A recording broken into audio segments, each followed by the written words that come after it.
অনেক সময় সারাদিন বাড়ির বাইরে থাকতে হয় বলে ফাস্টফুড খেতেই হয়, আর তার ফলেই দেখা যায় গ্যাস্ট্রিকের সমস্যা। নানা রকম ওষুধ খাওয়া সত্ত্বেও এই সমস্যা বারবার যেন ফিরে আসে। আর একমাত্র উপায় বাইরের খাবার পুরোপুরি এড়িয়ে চলা, কিন্তু সেটা সম্ভব হয় না। তাই বরং রান্নার ধরনটাই একটু বদলে ফেলা ভালো।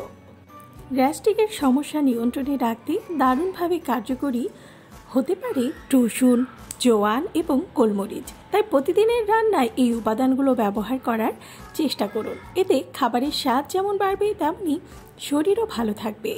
রসুন, গোলমরিচ শরীরের রোগ প্রতিরোধ ক্ষমতা বাড়ায়, আর জোয়ান হজম শক্তি উন্নত করতে সাহায্য করে।